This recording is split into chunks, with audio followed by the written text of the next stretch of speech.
The stagecoach didn't just stop in Redemption Springs. It threw a woman out, like a piece of trash. She landed in the scorching New Mexico dirt, her fine dress torn and soiled, and didn't even make a sound. From the porch of the general store, Nathan Harding watched it all. His hand, weathered by years of sun and work, went to the Colt at his hip. It was a habit. Out here, trouble didn't knock. It kicked the door in. The stagecoach driver tossed a small bag after the woman, cracked his whip, and rumbled on toward Santa Fe, leaving a cloud of dust and indifference in his wake. "Damn it all," Nathan muttered. He crossed the street. The woman was trying to get up, her arms trembling. He could see the ugly purple of bruises on her wrists, a cut on her lip. She fell back into the dirt. Nathan knelt, his shadow falling over her. She flinched, her eyes wide with a terror that was old and deep. "I ain't going to hurt you," he said, his voice softer than he intended. He didn't wait for an answer. He slid one arm under her knees, the other around her shoulders, and lifted. She weighed nothing, a bundle of sticks and secrets. Her breath caught in her throat as he held her against his chest. He looked down into her eyes. They were the color of a stormy sky, and in that moment he made a promise, to her and to himself. "No one will hurt you again." He carried her toward Doc Sullivan's office. He didn't know her name. He didn't know her story. But he knew he had just picked up a war that wasn't his. And he had a feeling it was going to get him killed. Doc Sullivan's office smelled of whiskey and carbolic acid. The doctor was a good man, with kind eyes and hands that were steady, even after a long night with a bottle. "Good Lord, Nate," the doc grumbled, looking up from his desk. "What have you brought me now?" "Found her in the street," Nathan said, lowering the woman gently onto the examination table. "Stagecoach just dumped her." The woman, Rebecca, she called herself, tried to protest. "I'm fine," she whispered, though the lie was plain on her bruised face. "She needs looking after, Doc," Nathan said. "I'll cover the cost." The doctor's examination was quick and grim. 3 broken ribs, a mild concussion, dehydration, and something else, something that made the old doc's face go pale.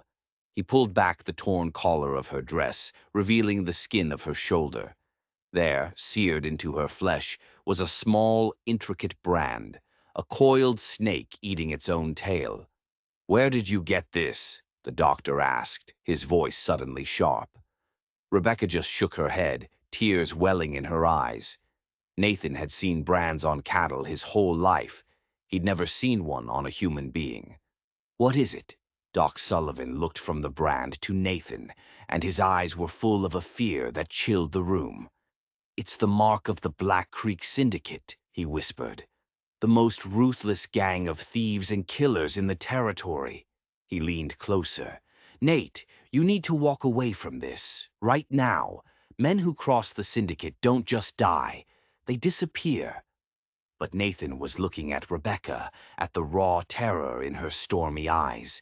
He remembered the promise he'd made. He had already crossed a line, and there was no going back. Rebecca spent the night in the small room behind the doctor's office, drifting in and out of a laudanum-laced sleep. Nathan sat in a chair by her door, his Winchester across his lap. He wasn't just a rancher anymore. He was a guard. He thought about the brand, the Black Creek Syndicate. He'd heard the name, of course, whispers in saloons, stories of stagecoaches robbed, of ranchers who refused to sell their land and then vanished. They were ghosts, boogeymen. And now one of their victims was lying just a few feet away. She woke near dawn, her eyes flying open in a panic. He was there in an instant, a cup of water in his hand. "You're safe," he said. She drank, her eyes never leaving his face. She was trying to decide if he was another monster. "You have to tell me what happened," he said gently. "Who did this to you?" The story she told was plausible. A fiancé from back east, A journey to Santa Fe to start a new life. A man whose charm had turned to violence. His name was Charles, she said. He took her money and threw her from the stage when she fought back. It was a good story, a believable story. It was also a complete and utter lie. Nathan let her talk. He nodded in all the right places. But his gut, the same gut that had kept him alive through a range war and 2 droughts, was screaming at him. When she was finished, he reached into his pocket and pulled out a small, tarnished silver key. "This fell out of your dress when I brought you in," he said, placing it on the small table beside her bed. "Must be important. You were holding it so tight your knuckles were white." Her eyes darted to the key, and for a split second he saw it. Not fear, not relief. He saw the cold, hard calculation of a professional. He stood up. "Get some rest. I'll be back to check on you." He left her there, but he didn't go far. He went to the telegraph office. The brand was a clue. The key was another. He sent a wire to an old friend, a U.S. Marshal in Santa Fe he hadn't spoken to in years. Black Creek brand. Woman named Rebecca. Carries a silver key. What do you know? The answer came back 2 hours later. It was short. It was cryptic. And it changed everything. No Rebecca. Black Creek's ghost is a woman named Isabella, the best safecracker in the West. Key opens a box at Santa Fe First National, proceeds from the Union Pacific heist. She has a partner, a man named Charles. Be careful, Nate. They are not who they seem. Nathan stared at the telegraph, the words blurring. A safecracker, a ghost, a partner. This wasn't a victim he had saved. He had just brought the most wanted woman in the territory into the one town that was supposed to be his sanctuary. And her partner, the man who had supposedly abandoned her, was likely not far behind. He went back to the doctor's office. She was sitting up, looking stronger. The fear was gone from her eyes, replaced by a cool watchfulness. He tossed the telegraph onto her bed. She read it, and her face remained a perfect, unreadable mask. She looked up at him, and the stormy eyes were now chips of ice. "So," she said, her voice stripped of its earlier vulnerability. "What now, Cowboy?" This wasn't Rebecca, the frightened schoolteacher. This was Isabella, the ghost, and the game had just begun. "You played me," Nathan said, his voice dangerously quiet. Isabella, he couldn't think of her as Rebecca anymore, just shrugged. "I did what I had to do to survive. It's what we all do out here." "My wife and child didn't survive," he said, the words tasting like poison. "They were murdered by men like your friends in the Black Creek Syndicate." For the first time, a flicker of something real crossed her face. Not pity, just a flash of understanding. "I'm sorry for your loss," she said, and he was shocked to find that he believed her. "But that has nothing to do with me." "It has everything to do with you," he countered. "The man who led the raid on my ranch, the man who killed my family." His name was Silas Kane. He wore a ring with a snake eating its own tail. She went still. "Kane is the leader of the syndicate," she whispered. "He's a ghost. No one's ever seen him." "I have," Nathan said, "and I've been hunting him for 5 years." He leaned in closer. "You're not the only one with a past, Isabella. I used to be a U.S. Marshal, and Silas Kane was my last case. The one that broke me. The one that sent me up here to disappear." The revelation hung in the air between them, a fragile, dangerous bridge. He was an ex-lawman bent on revenge. She was a master thief trying to escape a life of crime. They were enemies. They should have been trying to kill each other, but they both had a common enemy, a monster named Silas Kane. "The money in that box," Nathan said, his mind racing. "It's your ticket out, a way to disappear for good." "That was the plan," she admitted. "But Charles, your partner, he double-crossed you, took the key." "He tried," she said, and a grim smile touched her lips. I'm better than he is. An idea began to form in Nathan's mind. A reckless, insane idea, but it was the only one he had. I'll help you, he said. She stared at him, her eyes narrowing with suspicion. Why?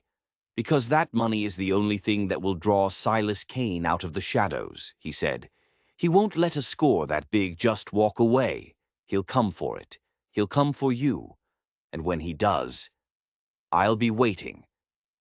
It was a deal with the devil, but Nathan was long past caring about the state of his soul. All he wanted was vengeance.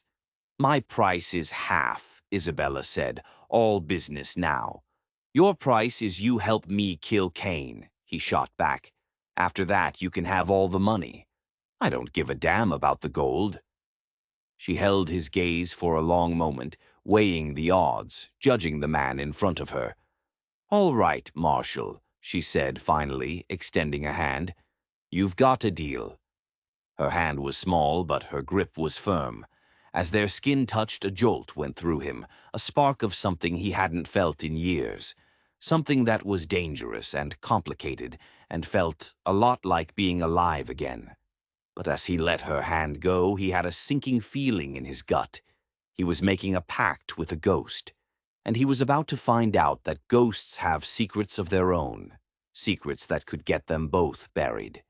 They left for Santa Fe at dawn. It was an uneasy alliance, a partnership built on lies and a shared desire for revenge. Nathan watched her ride. She moved with an easy grace, as comfortable in the saddle as any man he'd ever known. She wasn't the fragile woman he'd carried in his arms. She was a chameleon, a survivor. Charles will have sent word to Kane by now, she said as they stopped to water the horses. They'll be watching the roads. They'll be watching the banks.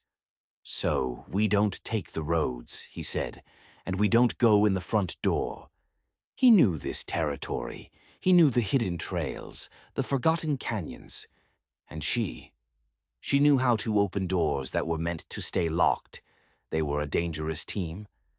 As they rode, he found himself asking questions, not about the syndicate, but about her. How does a woman like you end up a safecracker? She was quiet for a long time. My father was a locksmith in St. Louis, she said finally. A good one. He taught me the trade. Said a woman needed a skill to survive. After he died, I found out his skills weren't just for fixing doors. He had other clients, men who needed things opened quietly. Her voice was flat, without emotion. I took over the family business. It wasn't an apology. It was just a fact. Another casualty of a world that had no room for women without a protector. They reached Santa Fe under the cover of a moonless night. The city was a different world from Redemption Springs. Alive, loud, and full of shadows where a man could get his throat cut for the price of a drink. The First National Bank was an imposing stone fortress, a monument to money and power. They'll have guards, Nathan said, studying the building from the darkness of an alley across the street. They always have guards, she replied, a ghost of a smile on her face. From her saddlebag, she produced a roll of dark cloth. Inside was a collection of tools that made Nathan's blood run cold. Wires, picks, a small hand drill, the tools of her trade. You create a diversion, she said. A loud one. On the other side of town. Give me 15 minutes. Before he could argue, she had melted into the shadows, a phantom on her way to steal a fortune. Nathan did as he was told. A few barrels of kerosene and a lit cigar later, the old abandoned livery stable at the far end of town went up in a pillar of flame that lit up the night sky. The sound of the fire bell was the signal. He raced back to the bank. The street was chaos. People running, shouting, the perfect cover. He found her in the alley, a heavy leather satchel in her hand. Her face was smudged with grease, but her eyes were shining with a triumphant, adrenaline-fueled light. Let's go, she said, swinging into her saddle. They rode hard out of the city, the shouts and the flames fading behind them. They didn't stop until they were miles out in the desert, the rising sun painting the horizon in shades of blood and gold. She opened the satchel.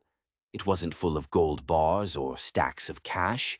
It was full of paper, deeds, contracts, and a single thick, leather-bound book. "What is this?" Nathan asked, his voice rough. "This," she said, holding up the book, "is Kane's ledger, the real prize." She gave him a hard, appraising look. "You didn't really think I was just after the money, did you, Marshal?"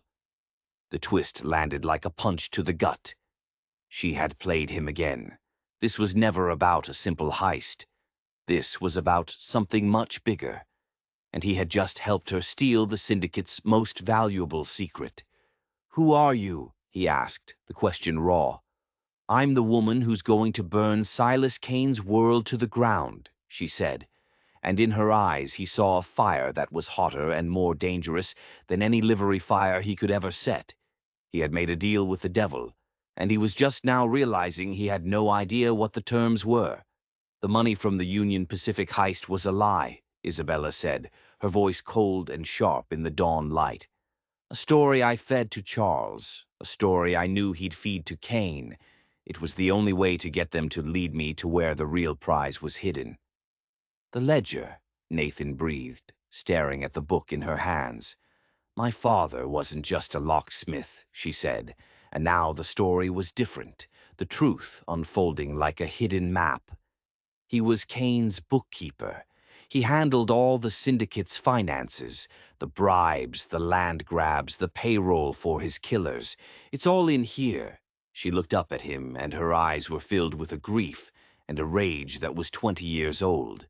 "Kane had him killed when he found out he was keeping a second set of books. This set. I was 14. I've been planning this ever since." This wasn't just a job for her. It was her life's work. It was vengeance, purer and colder than any he had ever known. "So the brand," he started. "A reminder," she said, her hand unconsciously going to her shoulder. "Kane gave it to me himself, to mark me as his property, to make sure I never forgot who was in charge." Her lips twisted into a grim line. "He's about to find out who's in charge now."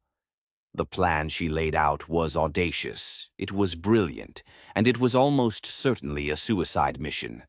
The ledger contained the names of a dozen powerful men, politicians, lawmen, judges, all on Kane's payroll, all part of a conspiracy to take control of the entire territory, using the railroad's expansion as a cover. "We can't go to the law," she said, "because the law works for him. We have to turn them against each other."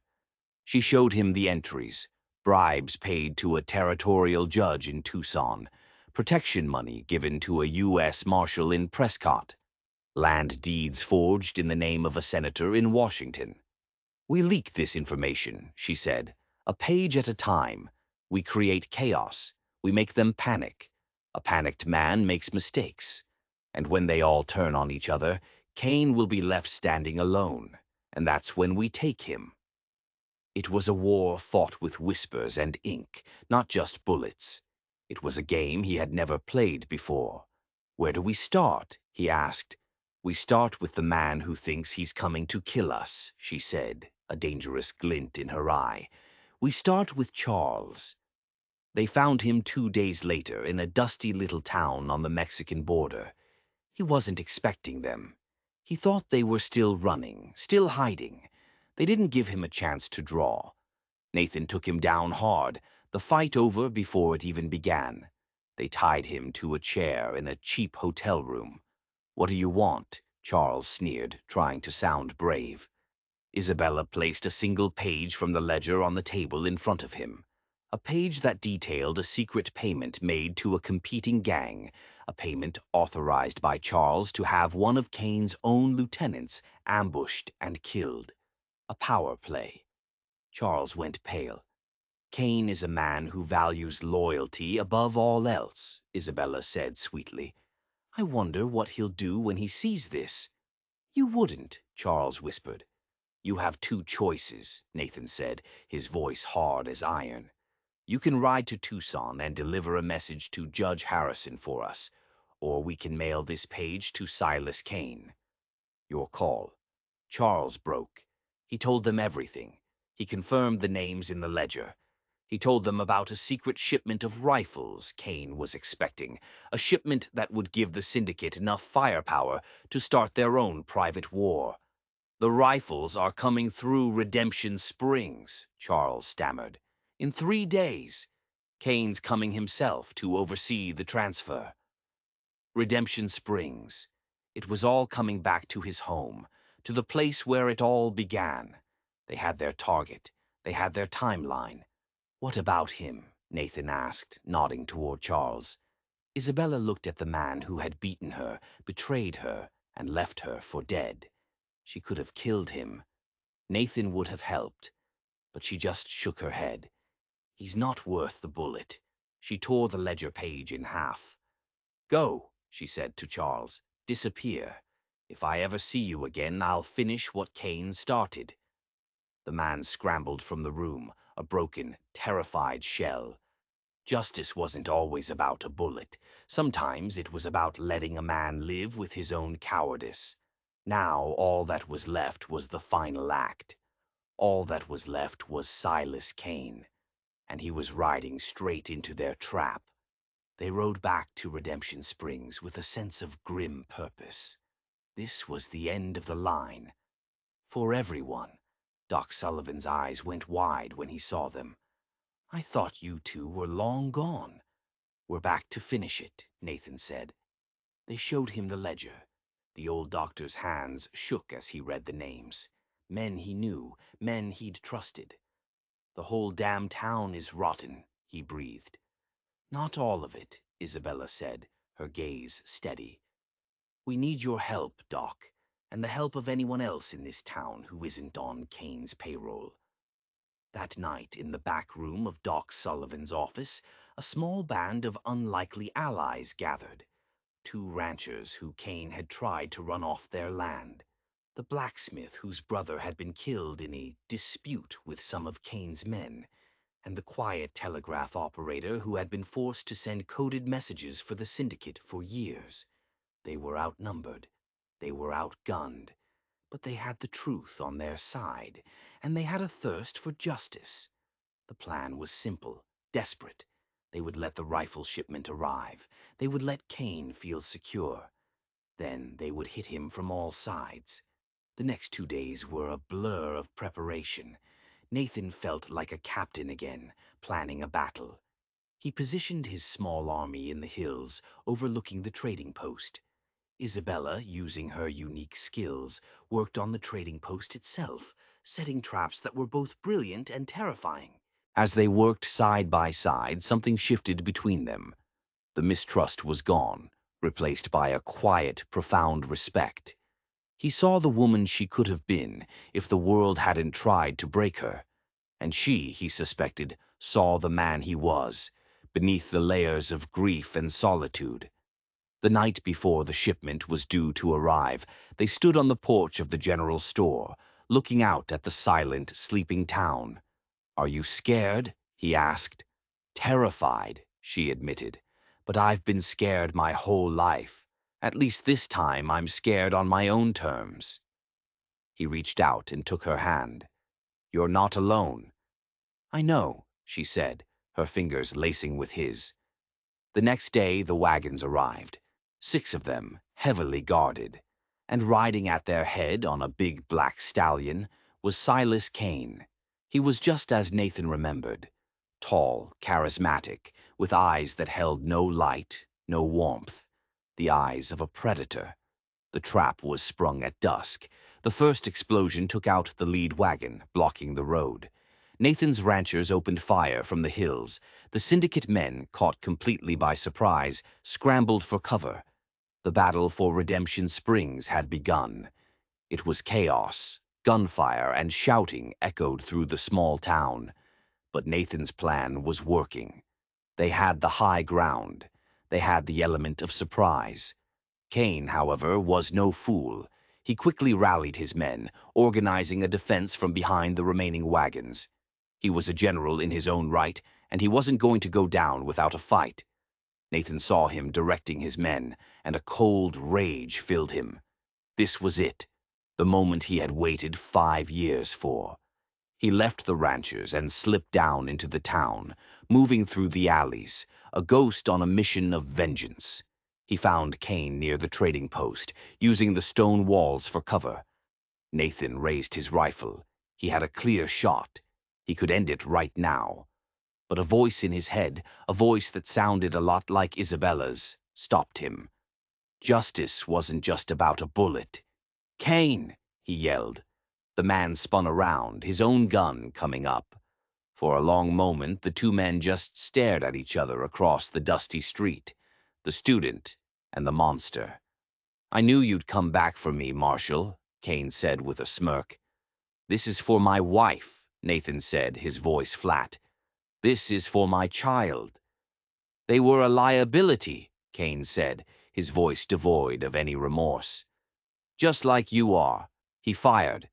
But Nathan was faster. His shot took Kane in the shoulder, spinning him around.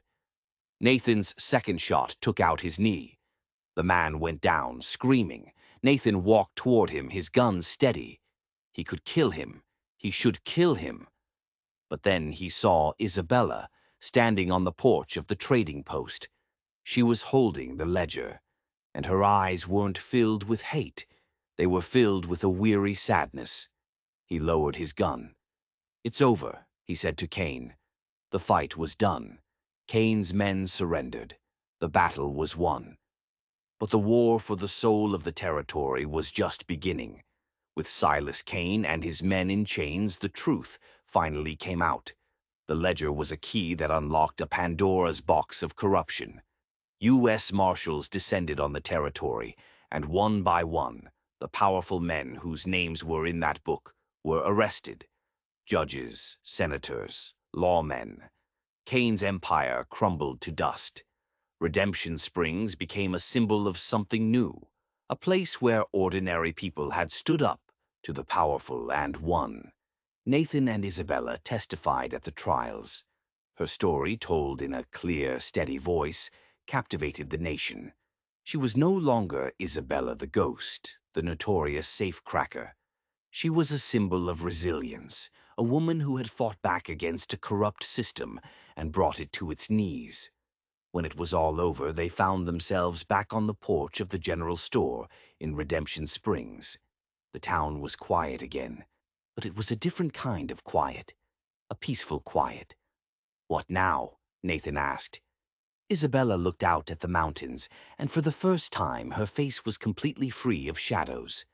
"My father wanted me to have a skill," she said. "I think I'd like to learn a new one." She smiled, a real, genuine smile that transformed her face. "I hear this town needs a good locksmith." Nathan laughed, a sound he hadn't made in years. "And maybe a schoolteacher."